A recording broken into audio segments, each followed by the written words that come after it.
আসসালামু আলাইকুম। সংবাদে আপনাদের সবাইকে স্বাগত জানাচ্ছি। আমি ফিরোজ তোহা। শুরুতেই সংবাদ শিরোনাম জানিয়ে দেব এই মুহূর্তে হাতে পাওয়া সর্বশেষ গুরুত্বপূর্ণ আপডেট বাংলা সংবাদ। শুরুতেই থাকছে নতুন নেতৃত্ব ছাড়া দেশ নতুনভাবে বিনির্মাণ সম্ভব নয়।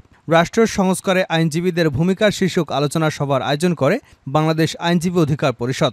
শনিবার বিকাল ৪টায় জাতীয় প্রেসক্লাবে আব্দুস সালাম হলে এ সভা অনুষ্ঠিত হয়। বাংলাদেশ আইনজীবী অধিকার পরিষদ গণ অধিকার পরিষদের ভ্রাতৃপ্রতিম সংগঠন হিসেবে আইনজীবীদের অধিকার প্রতিষ্ঠায় কাজ করে যাচ্ছে। এই আলোচনা সভা থেকে আইনজীবী অধিকার পরিষদের নতুন কমিটি ঘোষণা করা হয়।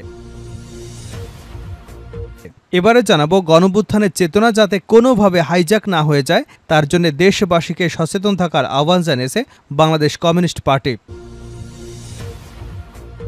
জানাবো আইন নিজের হাতে তুলে নেওয়া যাবে না, অনেক পথ চলা বাকি রয়েছে জানিয়ে বিএনপির ভারপ্রাপ্ত চেয়ারম্যান তারেক রহমান বলেছেন, আমরা আন্দোলন করেছি, স্বৈরাচারকে বিদায় করেছি, মানুষের ভোটের অধিকার ইনশাআল্লাহ পুনঃপ্রতিষ্ঠা করব। কয়েকদিন আগে বলেছিলাম মানুষের ভোটের অধিকার যতদিন প্রতিষ্ঠা না হবে বিএনপির আন্দোলন ততদিন অব্যাহত থাকবে।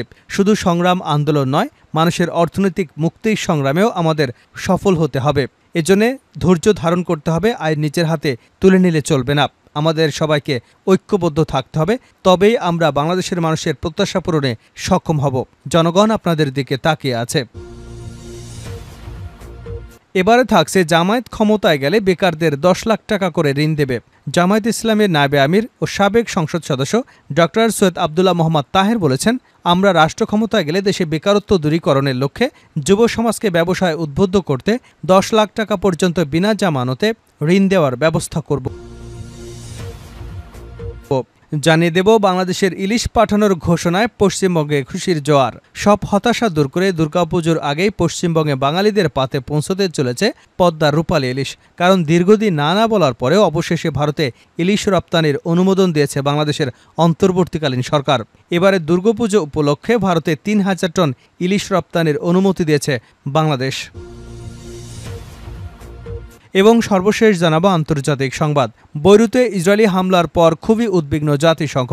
লেবাননের রাজধানী বৈরুতে ইসরায়েলি হামলার পর জাতিসংঘ উভয় পক্ষকে সর্বোচ্চ সংযম অবলম্বনের আহ্বান জানিয়েছে। শুক্রবার বলেছে তারা এতে খুবই উদ্বিগ্ন। এতক্ষণ শিরোনাম শুনছিলেন, এবার বিস্তারিত। প্রিয় দর্শক, আপনি যদি এই চ্যানেলে নতুন হয়ে থাকেন, ভিডিওটি দেখতে দেখতে চ্যানেলটি সাবস্ক্রাইব করে আমাদের সঙ্গেই থাকুন। আর এই ভিডিও সম্পর্কে আপনি আপনার মূল্যবান মতামতটি কমেন্ট বক্সে জানিয়ে দিন। আর হ্যাঁ প্রিয় দর্শক, জানিয়ে দিন ভিডিওটি কোথা থেকে দেখছেন। নতুন নেতৃত্ব ছাড়া দেশ নতুনভাবে বিনির্মাণ সম্ভব নয়, ভিপি নূর। রাষ্ট্র সংস্কারে আইনজীবীদের ভূমিকার শীর্ষক আলোচনা সভার আয়োজন করে বাংলাদেশ আইনজীবী অধিকার পরিষদ। শনিবার বিকাল ৪টায় জাতীয় প্রেসক্লাবে আব্দুস সালাম হলে এ সভা অনুষ্ঠিত হয়। বাংলাদেশ আইনজীবী অধিকার পরিষদ গণ অধিকার পরিষদের ভ্রাতৃপ্রতিম সংগঠন হিসেবে আইনজীবীদের অধিকার প্রতিষ্ঠায় কাজ করে যাচ্ছে। এ আলোচনা সভা থেকে আইনজীবী অধিকার পরিষদের নতুন কমিটি ঘোষণা করা হয়। আলোচনা সভায় গণ অধিকার পরিষদের সভাপতি নুরুল হক নূর বলেন, উচ্চ আদালতে বিচারপতি নিয়োগের বিষয়ে নিয়ম থাকা উচিত। আদালতকে আইন মন্ত্রণালয়ের অধীনস্থ করা উচিত নয়। বিচার বিভাগের পূর্ণাঙ্গ স্বাধীনতার যে কথা আমরা বলি তা নিশ্চিত করতে হবে। বিপ্লবের পর বিভিন্ন দেশে সংবিধান পরিবর্তন হয়। বাংলাদেশের যে সংবিধান তা মানুষের মৌলিক অধিকার সুরক্ষা দিতে পারেনি। তাই নতুন করে সংবিধান পরিবর্তন করলে আমাদের আপত্তি নেই। স্বাধীনতার ৫৩ বছরে আমরা বাংলাদেশকে নতুন করে গড়ে তোলার সুযোগ পেয়েছি। এখন সময় এসেছে দেশকে সংস্কার করা। বিভিন্ন সময় দেশের মানুষ জীবন দিয়েছে, কিন্তু দেশের গুণগত পরিবর্তন হয়নি। এই জাতি তো বারবার জীবন দেবে না। তাই এখন সময়কে কাজে লাগাতে হবে। জেলায় জেলা নিরপেক্ষ লোককে পাবলিক প্রসিকিউটর হিসেবে নিয়োগ দিতে হবে। নূর আরও বলেন, ২০১৮ সালে আমরা কোটা আন্দোলন করেছি। চাইলে আমরা চাকুরিতে ঢুকে যেতে পারতাম। আমরা যখন দেখেছি একটা অংশ কোটাকে সংস্কার করে লাভ নেই। রাষ্ট্রের রন্ধ্রে রন্ধ্রে যে একরকম শত সহস্র অনিয়ম, সেগুলো সংস্কার করবে কারা? জাতির সামনে সেরকম নেতৃত্ব নেই। সেজন্য আমরা রাজপথে থেকে উঠে এসে রাজনৈতিক দল গঠন করেছি। দল ঘোষণার ১ বছরের মধ্যে নির্বাচন কমিশনের সকল শর্ত পূরণ করে নিবন্ধন পেয়েছি। আমরা উদ্যোগ নিয়েছিলাম, আজকে সফল হয়েছি। সৎ তরুণ মেধাবীদের রাজনীতিতে এগিয়ে আসতে হবে। নতুন নেতৃত্ব ছাড়া বাংলাদেশকে নতুনভাবে বিনির্মাণ সম্ভব নয়। ৫৩ বছরেও যারা পারেনি তারা সামনেও পারবে কিনা সেটা নিয়েও জনগণের সংশয় আছে। নবগঠিত আইনজীবী অধিকার পরিষদকে বলবো, আপনারা তৃণমূল পর্যায়ে যাবেন। আইনজীবী অধিকার পরিষদ এর মূল কাজ হবে সুবিচার নিশ্চিত করা। গণ অধিকার পরিষদের সাধারণ সম্পাদক রাশেদ খান বলেন, শেখ হাসিনার পতন হলেও বিচার বিভাগ, সচিবালয়, পুলিশ প্রশাসনে ফ্যাসিবাদ রয়ে গেছে। আওয়ামী সেটআপ পরিবর্তন না করে রাষ্ট্র সংস্কার করা সম্ভবপর নয়। গণঅভ্যুত্থানের চেতনা হাইজ্যাক হতে দেওয়া যাবে না সিপিবি। গণঅভ্যুত্থানের চেতনা যাতে কোনোভাবে হাইজ্যাক না হয়ে যায় তার জন্য দেশবাসীকে সচেতন থাকার আহ্বান জানিয়েছে বাংলাদেশ কমিউনিস্ট পার্টি।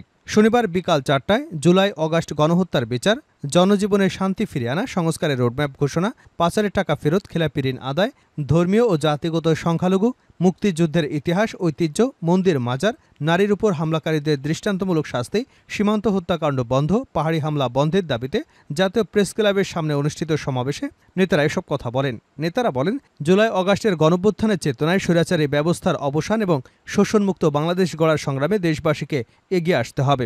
বিভিন্ন শ্রেণী পেশার মানুষকে নিজ নিজ দাবিতে ঐক্যবদ্ধ হয়ে রাজপথে আন্দোলন গড়ে তুলতে হবে। সিপিবি বা বামপন্থীরা জনগণের পাশে থেকে এ সংগ্রামকে এগিয়ে নেবে। অভ্যুত্থানে নিহত আহতদের প্রকৃত তালিকা তৈরি, পর্যাপ্ত ক্ষতিপূরণ, পুনর্বাসনের দাবি জানিয়ে ভয় ও অপমানের রাজনীতির অবসান ঘটানোর আহ্বান জানান তারা। নেতারা বলেন, গণতান্ত্রিক সংস্কারের কার্যক্রম শুরু এবং নির্বাচন ব্যবস্থার আমূল সংস্কারের মধ্য দিয়ে জনগণের অংশগ্রহণে সুষ্ঠু গ্রহণযোগ্য নির্বাচনী সময়ের দাবি। এ কাজে দৃশ্যমান ভূমিকা পালনের জন্য অন্তর্বর্তীকালীন সরকারের প্রতি আহ্বান জানাচ্ছি। সমাবেশে নেতারা বলেন, অর্থনীতির দুর্বৃত্তায়ন অব্যাহত রেখে ভালো রাজনীতি আশা করা যাবে না। দেশে মুক্তবাজারের নামে লুটপাটের চলমান অর্থনীতি এই সংকটের গোড়ার কথা। দুর্নীতি লুটপাট আজ এমনভাবে পৌঁছেছে যে আওয়ামী সরকারের ক্ষমতাচ্যুত হবার পর দুর্নীতি এবং লুটপাটের যেসব খবর বেরোচ্ছে সেগুলো দেশবাসীর কাছে অবিশ্বাস্য মনে হচ্ছে। কিন্তু চলমান অর্থনৈতিক অবস্থায় ক্ষমতাসীনরা নিজেদের স্বার্থে আইন করে, কমিশন ভোগ করে, চাঁদাবাজি করেই তারা তাদের সম্পদ অর্জন করেছে, টাকা পাচার করেছে। তারা দেশকে পরিত্যক্ত ঘোষণা করে পৃথিবীর অন্য দেশে নিজেদের আবাসভূমি গড়ে তুলেছে।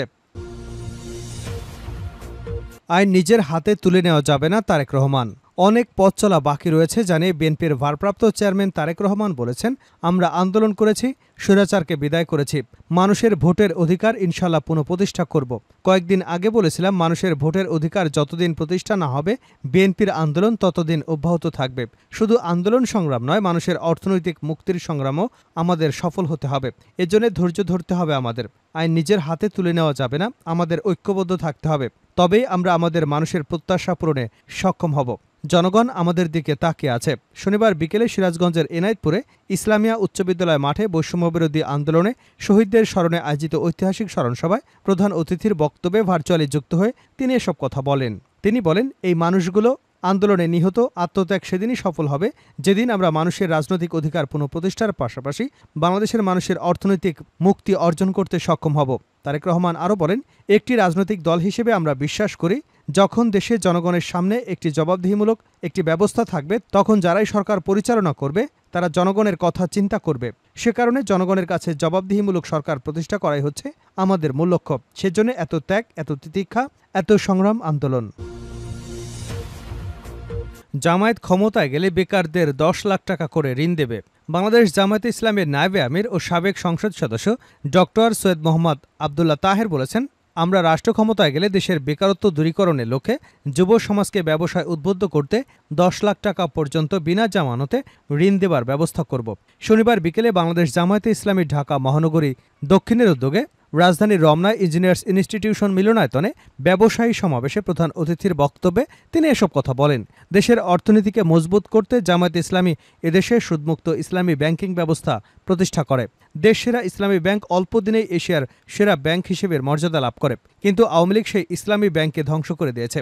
পরবর্তীতে এক এক করে দেশের সব ব্যাংকের টাকা আওয়ামী লীগ লুটপাট করে বিদেশে পাচার করেছে। ভেঙে পড়া অর্থনীতিকে সচল করতে জামায়াতে ইসলামী প্রস্তুত রয়েছে বলেও মন্তব্য করেছেন তিনি।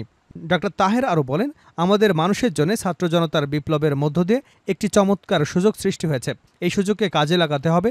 পরিবর্তিত পরিবেশে কাজে লাগিয়ে আগামীর বাংলাদেশ গড়তে ব্যবসায়ীদের প্রতি আহ্বান জানান তিনি। এ সময় তিনি ব্যবসায়ীদের দেশপ্রেম বুকে লালন করে ব্যবসা করবার আহ্বান জানান। শেষ করছে আন্তর্জাতিক সংবাদ দিয়ে। বৈরুতে ইসরায়েলি হামলার পর খুবই উদ্বিগ্ন জাতিসংঘ। লেবাননের রাজধানী বৈরুতে ইসরায়েলি হামলার পর জাতিসংঘ উভয় পক্ষকে সর্বোচ্চ সংযম অবলম্বনের আহ্বান জানিয়ে শুক্রবার বলেছে তারা এতে খুবই উদ্বিগ্ন। নিউ ইয়র্কে জাতিসংঘ সদর দপ্তর থেকে এএফপি জানায়, জাতিসংঘের মহাসচিব অ্যান্তোনিও গুতেরেসের মুখপাত্র স্টিফেন ডুজারিক বলেছেন, আমরা অবশ্যই আজ বৈরুতে যে মারাত্মক হামলা দেখলাম তা সহ ক্রমবর্ধমান উত্তেজনা নিয়ে খুবই উদ্বিগ্ন। আমরা সব পক্ষকে অবিলম্বে উত্তেজনা প্রশমিত করার আহ্বান জানাচ্ছি। সবাইকে সর্বোচ্চ সংযম অবলম্বন করতে হবে। জানা গেছে দক্ষিণ বৈরুতে হিজবুল্লাহর শক্ত ঘাঁটিতে ইসরায়েলি হামলায় শুক্রবার 12 জন নিহত হয়েছেন। বৈরুত থেকে এপি জানায় একটি ঘন বসতিপূর্ণ আবাসিক এলাকায় এ হামলা চালানো হয়। বেসামরিক প্রতিরক্ষা মন্ত্রণালয় বলেছে হামলায় সেখানে দুটি ভবন ধসে পড়েছে। মন্ত্রণালয় বলেছে বৈরুতের দক্ষিণ শহরতলিতে ইসরায়েলি শত্রুর হামলায় নিহতের সংখ্যা বেড়ে 12 জনে দাঁড়িয়েছে এবং 66 জন আহত হয়েছেন, যাদের মধ্যে 9 জনের অবস্থা খুবই আশঙ্কাজনক। উদ্ধারকারীরা এখনও ধ্বংসস্তূপের মধ্যে অনুসন্ধান করছেন বলে জানা গেছে। এদিকে লেবাননের প্রতিরোধ আন্দোলন হিজবুল্লাহ বৃহস্পতিবার বলেছে যে তারা গাজায় ফিলিস্তিনি জনগণের সমর্থনে এবং দক্ষিণ লেবাননে দখলদার ইসরায়েলি সরকারের হামলার প্রতিক্রিয়ায় নতুন অভিযান চালিয়েছে। হিজবুল্লাহ বলেছে যে তারা কামানের গোলা দিয়ে ইসরায়েলের আল মালকিয়া সামরিক অবস্থানকে লক্ষ্য করে সরাসরি আঘাত এনেছে। হিজবুল্লাহর কাতিউশা রকেটগুলো হারমোন ব্রিগেড 810-এর কমান্ডো হেডকোয়ার্টার্সে, মা আলেহ গোলানি সামরিক ঘাঁটির পাশাপাশি সোমেরা এবং মেটাত ঘাঁটিতে আঘাত এনেছে। ইয়ারা ব্যারাকে ইসরায়েলের পশ্চিম ব্রিগেডের কমান্ডার হেডকোয়ার্টার্সের রকেট দিয়ে লক্ষ্যবস্তু করা হয়েছে। প্রতিরোধ সংগঠনটি বলছে তারা বৃহস্পতিবার অধিকৃত গোলান মালভূমির গ্যালিলিতে এবং অধিকৃত ফারাচৌবা পাহাড়ের ইসরায়েলি লক্ষ্যবস্তুতে 17টি হামলা চালিয়েছে। উত্তর ইসরায়েলে হিজবুল্লাহর একটি ক্ষেপণাস্ত্র এবং ড্রোন হামলায় 2 ইসরায়েলি নিহত এবং 13 জন আহত হয়েছে, এমনটাই স্বীকার করেছে ইসরায়েলি সেনাবাহিনী।